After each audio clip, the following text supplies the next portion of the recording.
तो we started with the chapter of void agreements. अच्छा, एक आध बच्चे ने एक गलती और करी है। क्या गलती करी है कि सर सेक्शन नंबर खोटा मेंशन कर दिया। ठीक है, सेक्शन नंबर खोटा मेंशन कर दिया, जो नहीं करना था। ठीक है, तो आइए आगे बढ़ते हैं। वॉइड एग्रीमेंट्स का चैप्टर अपन ने कल चालू कर लिया था। वॉइड एग्रीमेंट्स यानी कि जो शुरुआत से गलत एग्रीमेंट्स होते हैं, जो शुरुआत से गलत एग्रीमेंट्स होते हैं। ठीक है सर। तो सर हम लोगों ने फर्स्ट किया हुआ था, सेकंड किया हुआ था, थर्ड कर लिया, फोर्थ किया हुआ था, फिफ्थ किया हुआ था, सिक्स्थ करना स्टार्ट कर दिया था। कि sir agreement in restraint of marriage कल कर लिया था। Agreement in restraint of marriage कल कर लिया था। ठीक है क्या? कि सर किसी को ऑल टुगेदर शादी करने से रोकना इज एन वॉइड एग्रीमेंट। किसी को पर्टिकुलर टाइम पीरियड तक शादी करने से रोकना इज अ वॉइड एग्रीमेंट। किसी को किसी पर्टिकुलर पर्सन से शादी करने से रोकना इज अ वॉइड एग्रीमेंट। किसी को किसी पर्टिकुलर कास्ट के पर्सन से शादी करने से रोकना इज अ वॉइड एग्रीमेंट। ठीक है, यानी आप शादी करने से किसी को भी रोक रहे हो, कैसे भी रोक रहे हो, ठीक है, वो वॉइड एग्रीमेंट होगा, बिकॉज ये गलत एग्रीमेंट है into the eyes of law. Next, let's understand an agreement in restraint of legal proceeding. An agreement in restraint of legal proceeding. Sir an agree sir जो किसी को काम धंधा करने से रोक रहा हो, जो किसी को काम धंधा करने से रोक रहा हो, that is an agree I am sorry I am sorry agreement in restraint of legal proceedings. देखो क्या होता है, यदि किसी आदमी, दो पार्टीज के बीच में कोई कॉन्ट्रैक्ट बन रहा है, ठीक है, यदि इस कॉन्ट्रैक्ट का ब्रीच होता है, फर्स्ट पार्टी ने अपने ऑब्लिगेशन को पूरा नहीं किया, फर्स्ट पार्टी ने अपने ऑब्लिगेशंस को पूरा नहीं किया, तो सेकेंड पार्टी के पास में उसके खिलाफ कुछ रेमेडीज रहेंगी। कि सर रेमेडीज क्या रहेंगी? कि सर वो सूट फाइल कर सकता है। Yes sir. सूट किस किस चीज के लिए फाइल कर सकता है? कि सर जैसे डैमेजेस के लिए, या सूट फॉर परफॉर्मेंस, तूने कॉन्ट्रैक्ट परफॉर्म नहीं किया, तेरे को परफॉर्म करा के ही मानूंगा। या फिर सूट फॉर डैमेजेस, तूने जो कॉन्ट्रैक्ट परफॉर्म नहीं किया उसके कारण मेरे को इतने लाख रुपए का नुकसान हो गया, तो उसकी भरपाई तू करेगा। ठीक है, तो सर सेकेंड पार्टी के पास में क्या ऑप्शन रहता है सर, मतलब लीगल प्रोसीडिंग्स अडॉप्ट करने का उसके पास में ऑप्शन रहता है। ठीक है सर। अब जब ईशा बांगड़ और ईशा शेट्टी यदि कोई कॉन्ट्रैक्ट बना रहे थे, तो इन्होंने क्या किया कि सर कॉन्ट्रैक्ट में ऐसा लिख दिया कि यदि किसी भी पार्टी को दूसरी पार्टी के खिलाफ कोई शिकायत है, कोई प्रॉब्लम है, यदि किसी भी पार्टी को दूसरी पार्टी के खिलाफ कोई शिकायत है या कोई प्रॉब्लम है, तो वो कोर्ट्स में नहीं जा सकती। Agreement in restraint of legal proceeding, दूसरी वाली पार्टी को लीगल प्रोसीडिंग करने से रोक रही है, तो सर ये उसका राइट है। तुम भले ही एग्रीमेंट या कॉन्ट्रैक्ट में कितना भी लिख दो, इससे कोई फर्क नहीं पड़ता, क्योंकि ये चीज ऐसा लिखना वॉइड एग्रीमेंट, ये उसका राइट है, वो कोर्ट में जा सकती है तुम्हारे खिलाफ। ठीक है, तुम भले ही ऐसे लिख दो, उससे कोई फर्क नहीं पड़ता है, वो कोर्ट में तुम्हारे खिलाफ तब भी जा सकती है। So agreement which are in restraint, which are stopping somebody from adopting the legal proceedings are void agreements. क्या ये बात समझ में आई? Agreement in restraint of legal proceedings are void agreements. Kanak समझ में आई तेरे को? ठीक है, चलिए। ईशा बांगड़ शेट्टी, शिरीन जॉन, रिया, झील, पुलकित, समझ में आई रहे? ठीक है, चलिए आगे बढ़ते हैं। सर अपन ने एक चीज पढ़ी थी ना, Indian limitation act. Indian limitation act पढ़ा है ना देव पसारी? कहाँ पढ़ा है? याद नहीं आ रहा। अच्छा पढ़ा है, ये तो याद है कि कहीं पढ़ा है अपन ने इंडियन लिमिटेशन एक्ट। सर वो भी याद नहीं है। चलो कोई बात नहीं। मंशा Sharma, Indian sir limitation partnership में पढ़ा था, इतना याद है शायद। कॉन्ट्रैक्ट एक्ट में भी पढ़ा चुका हूँ, चिंता ही मत कर। ठीक है। इंडियन लिमिटेशन एक्ट क्या होता है मंशा शर्मा, क्या बताता है? नाम में आंसर छुपा हुआ है। समझ को याद नहीं। नाम में आंसर छुपा हुआ है। कनक, क्या बताता है इंडियन लिमिटेशन एक्ट? नहीं पता सर। हम्म, सर एक ट्राई कर सकते, हाँ बोलना। कॉम्पिटेंसी टू कॉन्ट्रैक्ट किस में है क्या? क्या, जोर से बोल। कॉम्पिटेंसी टू कॉन्ट्रैक्ट से रिलेटेड है। नहीं, कोई कॉम्पिटेंसी टू कॉन्ट्रैक्ट से रिलेटेड नहीं है। ठीक है। अच्छा, रिया, इंडियन लिमिटेशन एक्ट क्या बताता है रे?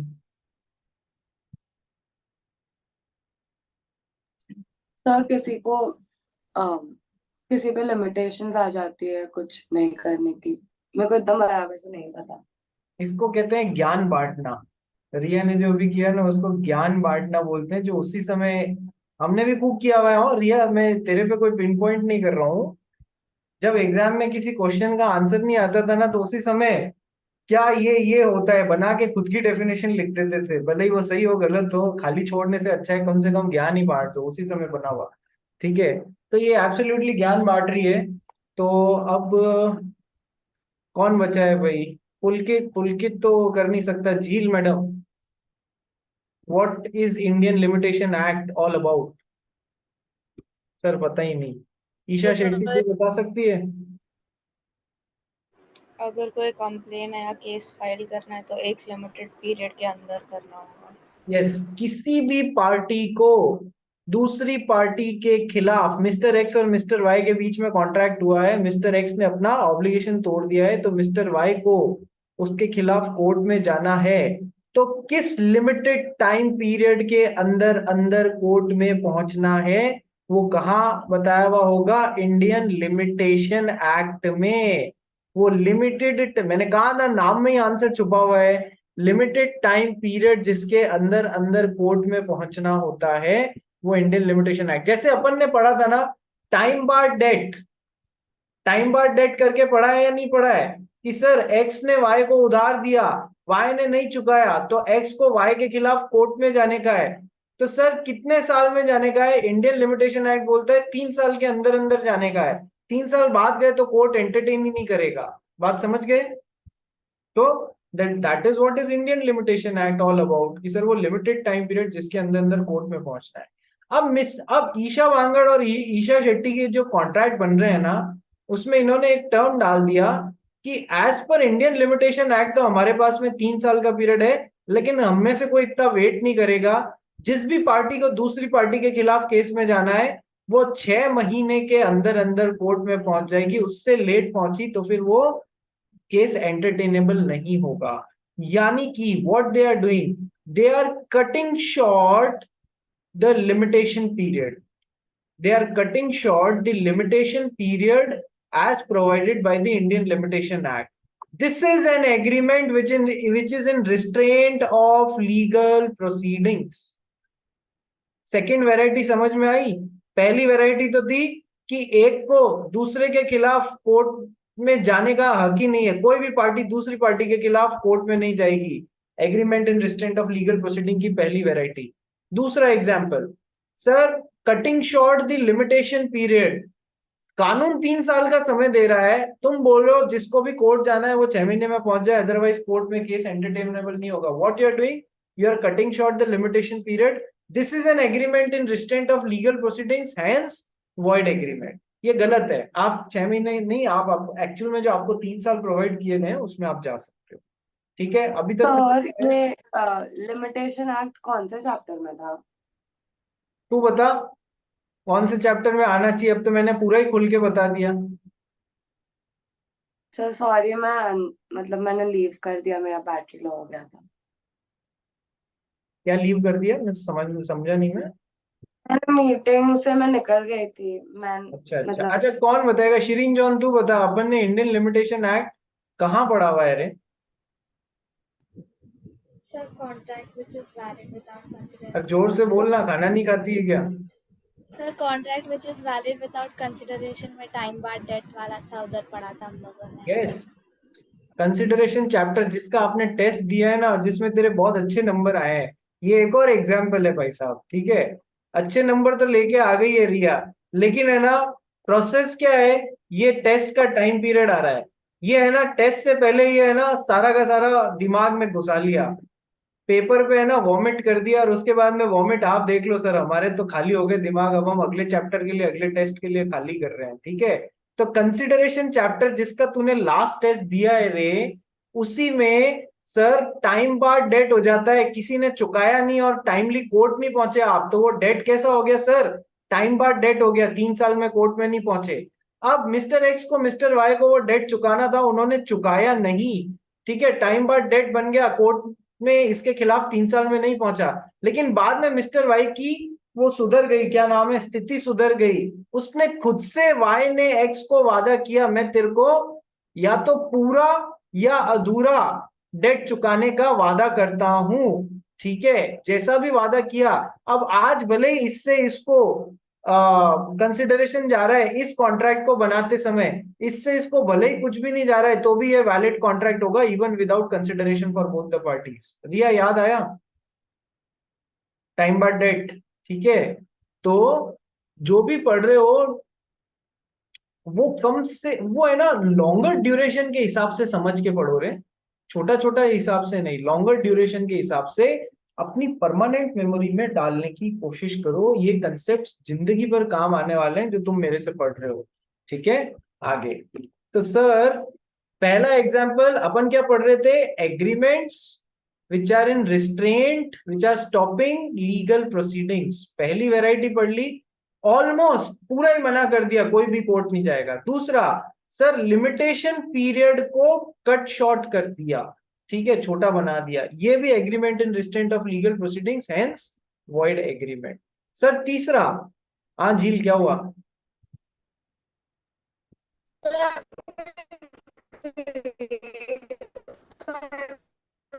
झील हम तो तेरे को सुन ही नहीं पा रहे हैं,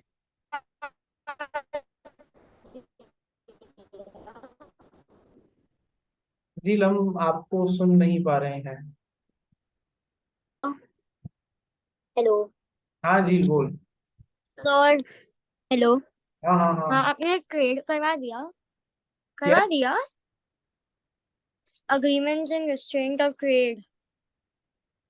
agreement in restraint of trade अभी कराऊंगा, अच्छा। तू लेट आती है हाँ, और फिर मेरे को पूछती सर आपने करा दिया। ठीक है, सर मैं तब भी आपने चालू किया। आ जाओ चलो, लेट्स नॉट वेस्ट टाइम। तीसरा agreement sir in restraint of legal proceedings, झील और कोई डाउट है तो पूछ ले। सर मैंने पूछा था सर, इन हाँ सब हाँ, में फिर सिर्फ वही पॉइंट पे वो वॉइड होता है ना, फिर भी वी कैन एनफोर्स इट अगर हमारे कुछ डैमेजेस हुए हैं तो? मैं समझा नहीं, वापस बोल एक बार। ये सब अग्रीमेंट्स उसी पॉइंट की वजह से, आपने जो अभी बताए पॉइंट्स, उसी की वजह से वॉइड हो जाते हैं, बट अगर हमारे कोई डैमेजेस है तभी हम सू कर सकते हैं क्या? डैमेजेस के बिना आप हम सू गलत कर समझ सकते रहे हैं? हो शेरीन जॉन, आप गलत समझ रहे हो, मैं कह रहा हूँ आपने पूरा एग्रीमेंट बना लिया, ठीक है, एग्रीमेंट में पॉइंट नंबर 1 पार्टीज कौन है, एग्रीमेंट में पॉइंट नंबर 2 पार्टीज किस पर्पस को लेके एग्रीमेंट बना रही है, एग्रीमेंट में पॉइंट नंबर 3 पहली पार्टी दूसरी पार्टी को क्या कंसिडरेशन देगी और दूसरी पार्टी पहली पार्टी को क्या कंसिडरेशन देगी, एग्रीमेंट का पॉइंट नंबर 4 ज्यूरिसडिक्शन क्लॉज, कि यदि दोनों पार्टीज में कुछ भी प्रॉब्लम हो जाती तो कौन से कोर्ट में जाएंगे। ठीक है, एग्रीमेंट का पॉइंट नंबर 5, मान लो इन्होंने कहा कोर्ट में जाने के लिए वैसे तो लिमिटेशन एक्ट 3 साल बोल रहा है, लेकिन हम 6 महीने का ही लिमिटेशन पीरियड मानेंगे, 6 महीने में अपोजिट पार्टी के खिलाफ कोर्ट में चले जाना। ठीक है सर, तो मैंने क्या कहा, ये वाला पॉइंट जो है this is in restraint of legal proceedings, इसलिए ये वाला पॉइंट जो है ये वॉइड एग्रीमेंट जैसा पॉइंट है, बाकी सब चलते रहेंगे, बाकी सब वैलिड है, पूरा एग्रीमेंट खराब नहीं होगा बेटा, ये वाला पॉइंट वॉइड एग्रीमेंट जैसे नल एंड वॉइड हो जाएगा। ठीक है, बात समझ में आई, उसको पूरे यदि तीन यस साल सर। मिल रहे हैं तो 3 साल, 12 साल मिल रहे हैं तो 12 साल, जो भी लिमिटेशन एक्ट दे रहा है वो पीरियड मिल जाएगा, पूरा एग्रीमेंट खोटा नहीं होगा, ये केवल ये वाला पोर्शन जो है वो वॉइड होगा, वॉइड एग्रीमेंट, इस ये मतलब था, ये तो agreement in restraint of legal proceedings are void agreement. ठीक है, आगे बताऊं भाई, अब तो किसी को कोई डाउट नहीं है तो आगे बढ़ूं, बोलो। ठीक है, नहीं है सर। चलिए तो पूरी तरीके से केस करने से रोक देना, agreement in restraint of legal proceeding. Sir limitation period को कट शॉर्ट कर देना, agreement in restraint of legal proceedings. Sir तीसरा, एक टर्म होती है आर्बिट्रेशन, एक टर्म होती है आर्बिट्रेशन, ठीक है? कभी सुना है इसके बारे में? What is arbitration? जो लोग बीकॉम कर रहे हैं साथ, यस सर, सुना है। बीकॉम फर्स्ट ईयर में कई बार, apart from Indian contract act, partnership act, जो लॉ का पेपर है उसकी बात कर रहा हूँ, एक एक्ट और आता है आर्बिट्रेशन एक्ट, ठीक है? क्या होता है मतलब समझो इसका।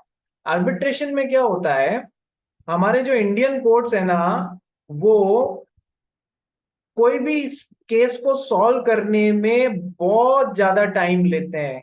सिविल केसेस में 20 साल से लेके 30 साल एक नॉर्मल टाइम फ्रेम हो गया है केस को सॉल्व करने का। इतना साल में तो आदमी की आधी जिंदगी निकल जाती है जब तक उसका केस सॉल्व होता है नहीं होता है। और क्रिमिनल केसेस में भी बहुत टाइम निकलता है। कितने ही लोग जेल में पड़े हुए सड़ रहे हैं क्योंकि उनकी न तो वो कॉन्विक्ट प्रूव हो रहे हैं, न उनकी पेशियां लग रही हैं। तो सर मतलब मैं बोलना ये चाह रहा हूं आपको दैट इंडियन जुडिशियल सिस्टम जो है वो बहुत ही खराब तरीके से फंक्शन कर रहा है, ठीक है? The judicial system is functioning in a very bad manner. तो क्या हुआ, आप कोर्ट में चले भी जाओगे और 20-30 साल बाद आपको यदि आपके फेवर में डिसीजन मिल भी जाएगा ना, उसका कोई विशेष मतलब नहीं रह जाता है फिर, ठीक है? तो सर अब आर्बिट्रेशन इसी चीज को प्रॉब्लम सॉल्विंग करने के लिए एक चीज आई जिसका नाम है आर्बिट्रेशन। आर्बिट्रेशन में क्या होता है, आप लोग कोर्ट में जाने की बजाय, कोर्ट में जाने की बजाय दोनों पार्टीज मिस्टर एक्स और मिस्टर वाई क्या है, एक एक्सटर्नल आर्बिट्रेटर को अपॉइंट करते हैं, ठीक है? पर्सन को अपॉइंट करते हैं, मिस्टर ए को अपॉइंट किया, वो इनकी भी बात सुनेगा, इनकी भी बात सुनेगा और आर्बिट्रेशन डिसीजन देगा। आर्बिट्रेशन के हिसाब से वो डिसीजन देगा कोर्ट के बाहर ही, जो जो दोनों पार्टीज को मानना पड़ेगा उसने जो भी डिसीजन दिया है। तो कोर्ट से पैसा कम लगा, कोर्ट से टाइम कम लगा, कोर्ट से रोज रोज की प्रॉब्लम कम हुई, कोर्ट से फ्रस्ट्रेशन कम हुई। तो सर अपने जो जितने भी क्लॉजेस मैंने आपको बताया ना कोई एग्रीमेंट बनाते वक्त, उसमें एक अच्छे ड्राफ्ट्समैन की, जो कॉन्ट्रैक्ट को ड्राफ्ट कर रहा है, उसकी पहचान क्या है कि सर वो आर्बिट्रेशन क्लॉज जरूर जरूर डाले, ठीक है? कि यदि दोनों पार्टीज के बीच में कल को कोई लफड़ा हो जाता है तो they would try to resolve the matter through arbitration. अब समझ में आ गया आर्बिट्रेशन क्या होता है?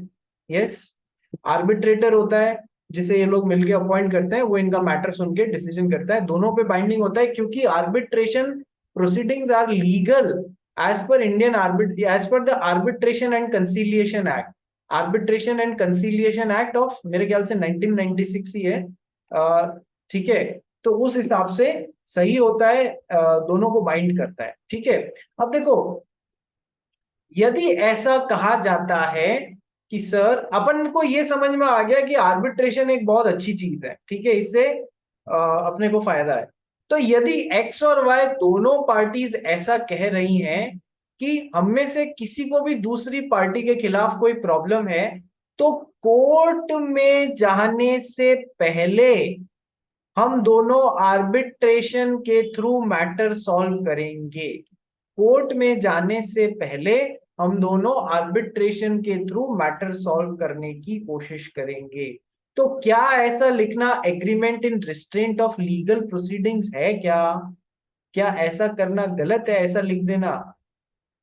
Is it N agreement in restraint of legal proceedings? क्या ये लीगल प्रोसीडिंग्स करने से रोक रहा है क्या आपको? नहीं, ये तो बिल्कुल सही है, ठीक है? तो सर यदि एग्रीमेंट में ऐसा लिख दिया है कि कोर्ट में जाने से पहले आर्बिट्रेशन के थ्रू मैटर सॉल्व करेंगे, यानी कि एक कंपल्शन डाल रहे हैं दोनों अपने एग्रीमेंट में कि कोई भी पार्टी डायरेक्टली कोर्ट नहीं जाएगी। कोर्ट में बहुत समय नष्ट होता है, पैसा नष्ट होता है, रिजल्ट 20-30 साल बाद निकलता है, डायरेक्टली नहीं जाएगी, पहले हम आर्बिट्रेशन के थ्रू मैटर सॉल्व करेंगे। तो क्या ये एग्रीमेंट आपको लीगल प्रोसीडिंग्स लेने से रोक रहा है क्या? नहीं sir. So this is not an agreement in restraint of legal proceedings point समझ में आ गया? बोलो यस और नो। एग्जाम में पूछ लेते हैं इस तरीके से, क्या इस ऐसी सिचुएशन देके क्या ये agreement in restraint of legal proceedings है, क्या पूछ लेते हैं? नहीं ना, नहीं ना, नहीं ना, नहीं ना, समझ में आ गया ना देव पसारी से लेके सबको? रिया, यस सर। अरे रिया ध्यान इधर दिया, ध्यान कहाँ है तेरा? अरे कहाँ है ध्यान? आर्बिट्रेशन क्या होता है पूछूं क्या अभी? Sir sorry sorry. ठीक है, तो सर कोर्ट में जाने से पहले दोनों पार्टीज कंपल्सरीली अपनी अपनी प्रॉब्लम आर्बिट्रेशन के थ्रू सॉल्व करेंगी, जिसको भी सामने वाली पार्टी से प्रॉब्लम है। Sir this is not an agreement in restraint of legal proceedings, ये बिल्कुल सही है और अच्छी बात भी है। पॉइंट नंबर 4 आर्बिट्रेशन से रिलेटेड देखो सर, यदि पार्टीज ऐसा लिख देती हैं कि कोर्ट, देखो पॉइंट नंबर 3 ये था, कोर्ट में जाने से पहले हम लोग अपना आर्बिट्रेशन से मैटर सॉल्व करेंगे और वो बाइंडिंग होगा पार्टीज पे। हाँ भाई, वो तो वैसे भी बाइंडिंग होता है, आर्बिट्रेटर ने जो भी डिसीजन दिया वो बाइंडिंग होता है, इसमें कोई प्रॉब्लम नहीं है। पॉइंट नंबर 4, यदि ऐसा लिख देते हैं कि कोर्ट में जाने से पहले दोनों पार्टीज आर्बिट्रेशन के थ्रू अपना मैटर सॉल्व करेंगी और आर्बिट्रेटर ने जो भी डिसीजन दिया है वो फाइनल होगा, बाइंडिंग होगा, कोई प्रॉब्लम नहीं है। लेकिन इसके बाद में दोनों पार्टीज ने क्या लिख दिया, और आर्बिट्रेटर के डिसीजन के खिलाफ कोई भी पार्टी कोर्ट नहीं जाएगी, आर्बिट्रेटर के डिसीजन के खिलाफ कोई भी पार्टी कोर्ट नहीं जाएगी। Now this is an agreement in restraint of legal proceedings, ये गलत है, ये लीगल प्रोसीडिंग्स को होने से रोक रहा है। ये this is an agreement in restraint of legal proceedings, hence void agreement. ये वाला पार्ट जो है ना, ये वॉइड एग्रीमेंट है। क्योंकि समझो इधर देखो सर, आप लोअर कोर्ट के डिसीजन से संतुष्ट नहीं होते हो तो आप हाई कोर्ट जाते हो, आप हाई कोर्ट के डिसीजन से संतुष्ट नहीं होते हो तो आप सुप्रीम कोर्ट जाते हो। लेकिन मतलब वहां पर भी आपको अपील करना अलाउड है या नहीं? एक पॉइंट से सेटिस्फाइड नहीं हो तो दूसरे पॉइंट से सेटिस्फाइड नहीं हो तो तीसरे पॉइंट पे आप जाते हो। ठीक है, मतलब आप ऊपर ऊपर अपील कर सकते हो। तो यदि कोई भी पार्टी, मान लीजिए मिस्टर एक्स और मिस्टर वाई के बीच में प्रॉब्लम चल रही थी, दोनों ने आर्बिट्रेशन के थ्रू मैटर सॉल्व किया, आर्बिट्रेशन के थ्रू डिसीजन मिस्टर वाई के खिलाफ आ गया, तो मिस्टर वाई को डिसीजन बाइंडिंग है दोनों पे, मान लिया, लेकिन इसके खिलाफ अपील तो कर सकते हैं ना? कहाँ करेंगे सर? कोर्ट्स में ही तो जाके करेंगे। तो सर आर्बिट्रेशन डिसीजन के खिलाफ कोई भी पार्टी कोर्ट में नहीं जाएगी, ये लिखना गलत है। It is an agreement in restraint of legal proceedings. क्या ये बात समझ में आ गई? बोलो हाँ या ना, क्या ये बात समझ में आ गई? तो आर्बिट्रेशन के 2 पॉइंट्स पढ़ाए मैंने आपको कि सर कोर्ट में जाने से पहले आर्बिट्रेशन में जाना और आर्बिट्रेशन का डिसीजन फाइनल और बाइंडिंग होना, ये गलत नहीं है, बिल्कुल सही है। ये agreement in restraint of legal proceedings नहीं है, वॉइड एग्रीमेंट नहीं है, ये सही है। और ऐसा लिख देना कि कोर्ट में जाने से पहले आर्बिट्रेशन में जाएंगे और आर्बिट्रेशन के डिसीजन के खिलाफ कोर्ट में कोई अपील नहीं करेगा, तो फिर ये गलत बात है।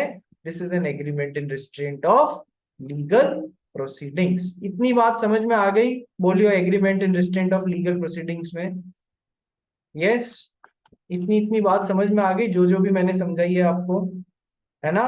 तो आपको कैसे भी घुमा के क्वेश्चन पूछे, अपने को फंसना नहीं है। ठीक है, agreement in restraint of legal proceedings. आओ पढ़ लेते हैं, कोई पॉइंट बच गया है तो वो भी समझ लेते हैं।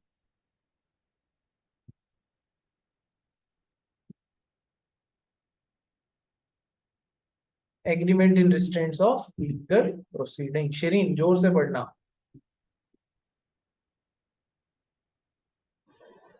According to Section 28, the following agreements amount to restraint of legal proceedings and are thus void to the extent: agreements restricting enforcement of right, an agreement by which any party is restricted absolutely from enforcing his legal rights under or in respect of any contract is void to that extent. कहने का मतलब absolutely हम में से किसी भी party को कोई भी प्रॉब्लम होगी तो वो दूसरे के खिलाफ कोर्ट में नहीं जाएगा, ये एब्सोल्युटली आपको रोक दे रहे हैं। तो ये इतना पार्ट जो है ना, वो उतना क्लॉज, पूरे एग्रीमेंट का उतना सा क्लॉज जो है, that is an agreement in restraint of legal proceedings, hence it's a void agreement. पढ़ ले example.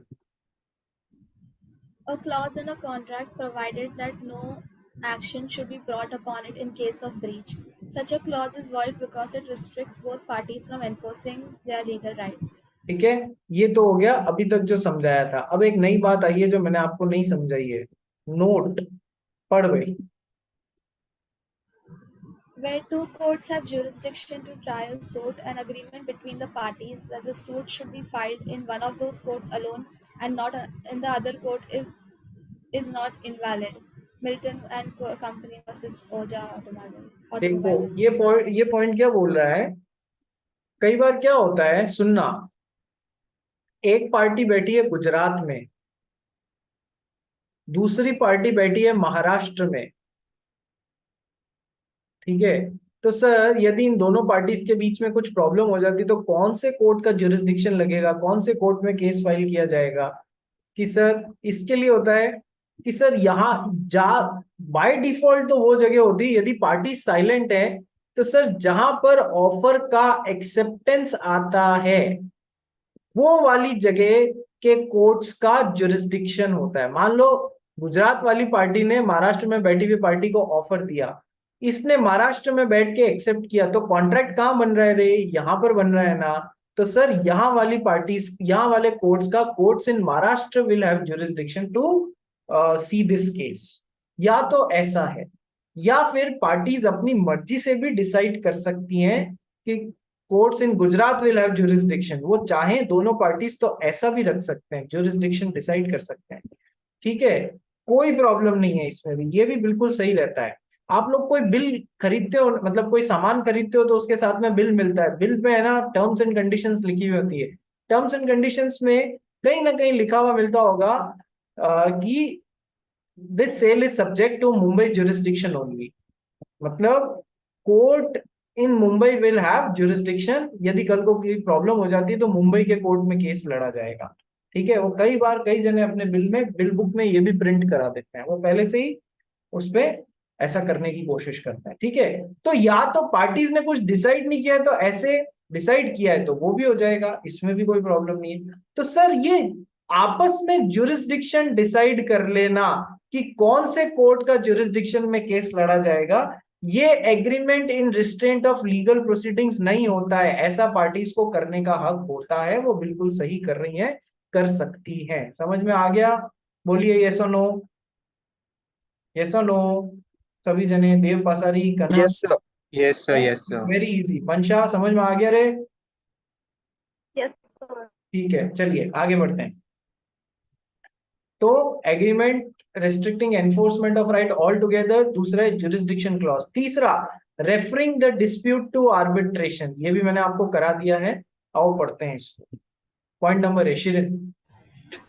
A contract by which the parties agree that any dispute between them shall be referred to arbitration and that only the amount decided in that arbitration shall be recoverable is a valid contract. Stop stop, देखो, a contract by which parties agree that any dispute between them shall be referred to arbitration, ये तो मैंने आपको समझा दिया था कि sir parties बोलती हैं कि हमारे बीच में कोई डिस्प्यूट होगा तो हम उसको आर्बिट्रेशन से सॉल्व करेंगे, तो ये बिल्कुल सही बात है, this is not an agreement in restraint of legal proceedings, ठीक है। अब आगे ये पॉइंट बताना एक रह गया था, and that only the amount decided in that arbitration shall be recoverable is a valid contract, और जितना कि arbitration proceedings में मिस्टर एक्स और वाई के बीच में जो arbitration proceedings चल रही थी, मिस्टर ए आर्बिट्रेटर बने, उन्होंने मान लो 1,00,000 रुपए का जुर्माना लगाया मिस्टर वाई पे, ठीक है, तो सर वो ही मैक्सिमम अमाउंट ऑफ जुर्माना रहेगा, ऐसा लिखना भी बिल्कुल वैलिड कॉन्ट्रैक्ट है, ये कोई agreement in restraint of legal proceedings नहीं है। अच्छा, आर्बिट्रेशन प्रोसीडिंग्स के खिलाफ यदि अपील करनी हो तो कहां जाना पड़ेगा? कि सर अब कोर्ट में जाना पड़ेगा। तो सर यदि पार्टीज अपनी एग्रीमेंट में, बहुत ध्यान से सुनना, थोड़ा सा गूगली पॉइंट है, अपने एग्रीमेंट में ये लिख देती है कि पार्टीज आर्बिट्रेशन में जाएंगी, बिल्कुल सही है, आर्बिट्रेशन में जो मैक्सिमम अमाउंट डिसाइड होगा वो ही दोनों पे एप्लीकेबल होगा, जिस भी पार्टी को बोला है ठीक है सर 1 लाख रुपए का जुर्माना जो डिसाइड किया वही। अच्छा फर्दर ये ऐसा भी लिख देती हैं कि भले ही कोर्ट में भी चले जाए और आर्बिट्रेशन के बाद में कोर्ट में भी चले जाए तो भी मैक्सिमम अमाउंट आर्बिट्रेशन अवार्ड से ज्यादा नहीं हो सकता। यानी कि आर्बिट्रेटर ने अवार्ड दिया 1 लाख रुपए का, कोर्ट भी उससे ज्यादा नहीं देगा, मतलब वो फाइनल रहेगा। ठीक है सर, ये भी वैलिड कॉन्ट्रैक्ट है। This is not an agreement in restraint of legal proceedings. Sir ऐसा लिख सकती हैं पार्टीज कि जो आर्बिट्रेटर ने मैक्सिमम पेनल्टी या मैक्सिमम रुपए का डिसीजन दिया है, कोर्ट में भी उससे ज्यादा हम लोग अप्लाई नहीं करेंगे, ये ऐसा लिख सकती हैं। This is not an agreement in restraint of legal proceeding. ये बिल्कुल वैलिड पॉइंट है। क्या तुम सबको पॉइंट समझ में आ गया? बोलो हाँ या ना, है ना? ऐसा लिख सकते हैं बेटा, कोई प्रॉब्लम नहीं है। चलिए आगे बढ़ते हैं। तो sir only the amount decided in that arbitration shall be recoverable, it is a valid contract. ठीक है, आर्बिट्रेशन का पॉइंट नंबर बी पर शेरित। But right to challenge the arbitration award further in court of law cannot be excluded by the agreement. Sir arbitration award से कोई party खुश नहीं है तो उसे चैलेंज करना चाहती है कोर्ट में तो वो कर सकती है।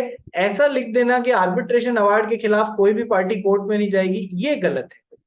ये agreement in restraint of legal proceedings है, इसलिए ये वॉइड एग्रीमेंट है। ठीक है, चलो next, agreement limiting the period of limitation. ये भी मैं आपको समझा चुका हूं कि सर कट शॉर्ट कर रहे हैं लिमिटेशन पीरियड, वो गलत है। ठीक है, पढ़ ले भाई इसको। An agreement which limits the time within which an action may be brought so as to make it shorter than that prescribed by the law of limitation is void because its object is to defeat the provisions of law. Sir बिल्कुल 3 साल का limitation period को 6 महीने पे ले आए कि इतने में चले जाना। सर ये है agreement in restraint of legal proceeding, इसलिए अवॉइड एग्रीमेंट है। ठीक है सर अगर ज्यादा टाइम दे दिया उसमें तो चलेगा? ज्यादा टाइम ले लिया हो तो कोर्ट अलाउ करेगा क्या? नहीं, अगर पॉइंट लिखा है एग्रीमेंट में तो फिर भी नहीं चलेगा? ज्यादा में जाना ही नहीं है। ठीक है, चलिए नेक्स्ट। तो ये agreement in restraint of legal proceeding समझा दिया। कभी कभार इसमें से क्वेश्चन आ जाता है, तो एक बार टाइम हो गया है तो सभी लोग सेम लिंक पे रिज्वाइन कर लें ताकि आगे की पढ़ाई चालू करें।